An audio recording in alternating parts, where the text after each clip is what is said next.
안녕하십니까. 안녕하십니까. 예, 예장통합뉴스 대표 최경구 목사입니다. H방송 전태선 목사입니다. 우리 전 목사님 바쁘신 중에 또 이래 오셔서 같이 또 대담하게 돼서 감사합니다. 오늘 굉장히 중요한 날이니까. 그래요? 예, 간밤에 아주 그냥 잠을 못 잔 사람들 엄청 많을 겁니다. 예. 예. 어제 윤석열 대통령이 예. 밤 10시 반에 갑자기 비상계엄을 선포했어요. 예. 우리 전 목사님도 그 윤석열 담화문을 직접 들었습니까? 부분적으로 들었습니다. 다는 못. 그 핵심이 뭐죠? 핵심은 뭐 종북 주사파를 척결해야 된다. 네. 예, 지금 뭐 혼란스럽잖아요. 네, 예. 뭐 그리고 또 하나는 자유민주주의를 수호해야 된다. 이것이 두 개 핵심인 것 같습니다. 네. 이게 아마 우리나라의 이제 그 보수적인 사람들은 다 염려하고 있는 거죠. 그럼요. 그 윤 대통령이 아마 그런 염려를 아마 받아들여서 네. 아마 중량 결단을 해서 네. 종북 주사파 세력과 그다음에 자유민주주의를 수호하기 위해서 부득한 조치로 비상계엄을 선포했다 이렇게 볼 수 있죠. 그렇죠. 네. 그래서 아마 대통령께서는 그 나름대로 뭐 우리가 봤을 때 속이 굉장히 상했을 가능성이 있어서 이런 결과에 왔지 않았나 저는 그렇게 생각합니다. 예. 그래서 어제 그럼 우리 전 목사님은 비상계엄이 선포하고 제가 알기로는 한 11시 좀 넘어서 국회로 간 것 같은데 그때 그 전 목사님 보신 상황을 잠깐 말씀해 주시죠. 제가 이제 11시경에 원래는 뭐 10시 반에 이게 내용이 나온 것 같은데 그렇죠. 조금 늦게 접했습니다. 네. 방송을 통해서 늦게 접하다 보니까 그래서 야 이거 국회가 지금 복잡하고 혼란스럽다는 소식이 들리길래 이 국회로 가봐야 되겠다. 이제 그렇게 생각하고 두 번째는 저희들이 이제 사단이 육군 사단이 옆에 있기 때문에 이 사단에 그럼 군인들이 어떻게 움직일까 밖에 나가면은 지금 만약에 이렇다면은 많은 장병들이 사단 본부로 전부 집합할 건데 이 두 가지가 제가 궁금해서 그들은 차에 제가 11시 반인가 조금 뭐 11시 반이 넘었나 이제 우선은 이제 육군 그 사단 옆에 계속 차량들이 들어갔어요. 장병들이. 그게 봉사부대입니까? 아니요, 사단이니까 육군 사단이 군은 아니고 제가 후문 쪽에서 이제 지켜봤는데 계속 이제 뭐 밤에 심야에 출근하는 사람들이 엄청 있었더라고. 아마 비상이 걸리니까. 국회 앞에 상황을 참. 그래서 이제 국회는 그 뒤로 거기서 한 뭐 그걸 보다가 군부대 상황을 보다가 국회로 가니까 진입하기가 굉장히 어려웠어요. 그 파천교라고 다리가 있는데 이제 거기서는 전부 경찰이 바리케이트를 전면에서 국회 쪽으로 치고 있기 때문에 저는 우회전해서 KBS 안으로 가서 길 가에는 주차하기가 정말 어렵고 마침 뭐 KBS 안에 주차장이 뭐 널널해서 거기를 차 세우고 국회 정현관 앞으로 이제 진입하니까 도착하니까 이미 제가 봤을 때는 이게 민노총이다. 제 판단은 민노총이고 산하 노조들의 그 깃발들이 뭐 한 열 몇 개가 지금 진을 치고 있더라고요. 이게 노조 그룹들을 중심으로 지금 전부 모여갖고 구호를 외치고 있네.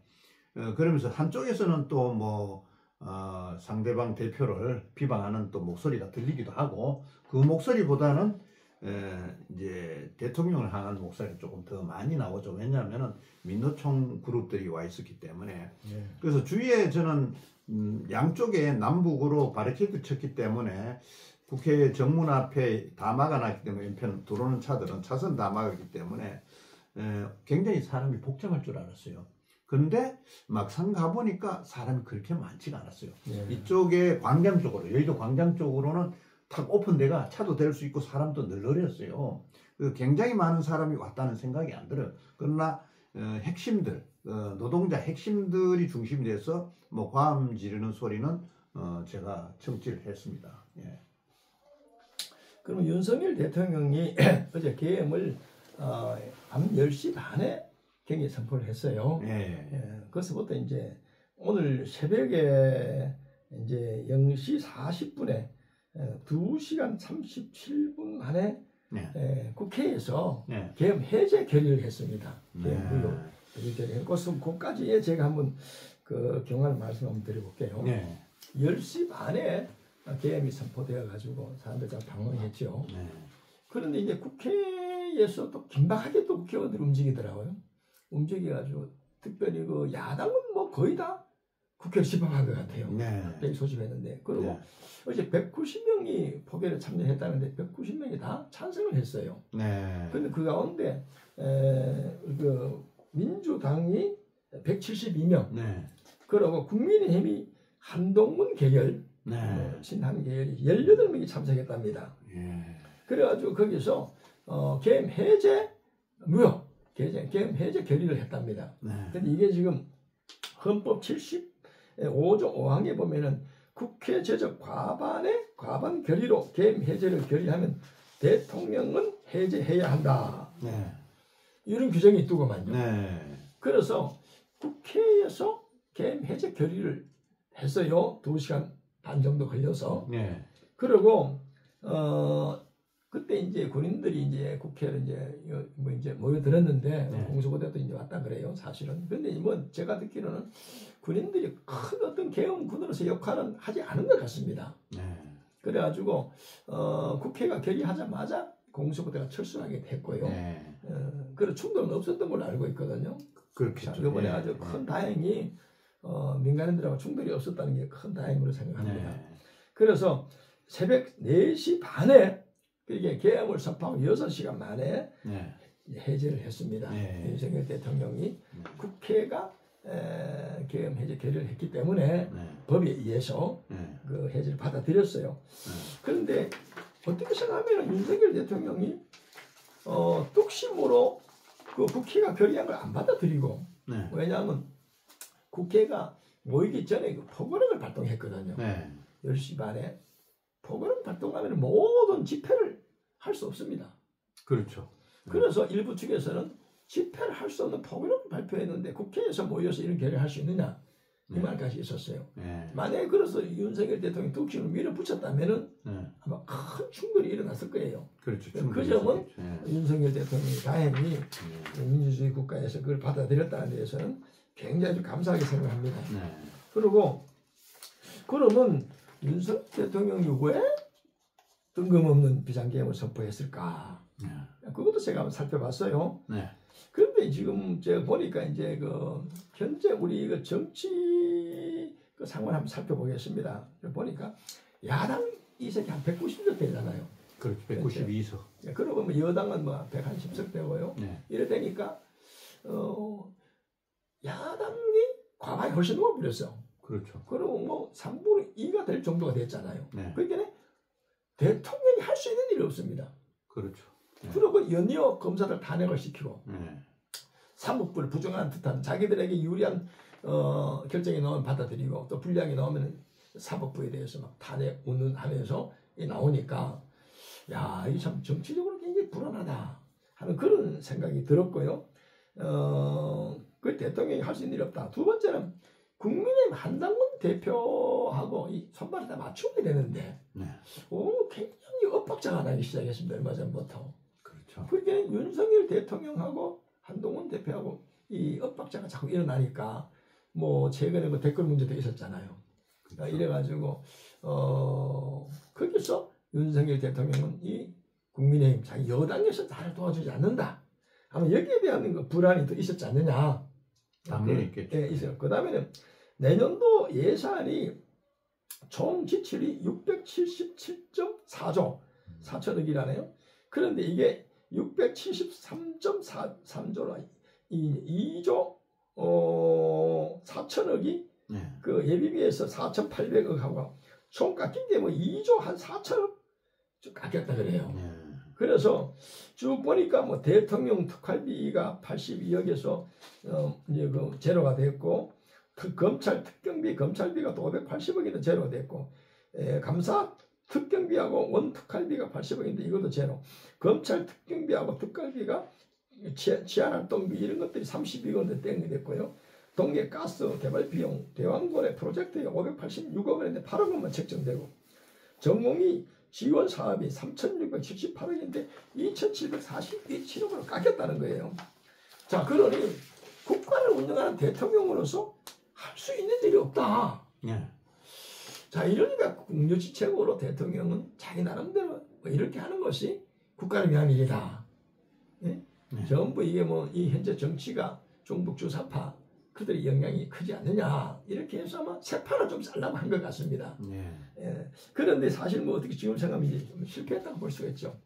개헌이 실패했다고. 그래서 철회했으니까 실패한 거죠. 예, 뭐 실패한데 물론 교훈은 있겠습니다만은. 그런데 그 실패한 것에 대해서 그것도 좀 분석을 한번 해보면은 제가 분석했더니 전반적으로 개헌 준비가 부족했다. 왜냐하면 개헌을 하려면은 사실은 그 국회부터 에워싸야 되거든요. 국회를 에워싸고 그 다음에는 뭐 국회의장이나 야당 대표나 여당 대표나 뭐 이런 사람들 다 강금을 시켜야 되는 거예요. 그렇잖아요. 그리고 군대를 풀어가지고 그 군대하고 치안하고 경찰하고 손발 딱 갖다 쥐고 움직여야 되는데 어제 상황을 봤을 때는 전부 엇박자가 난 거예요.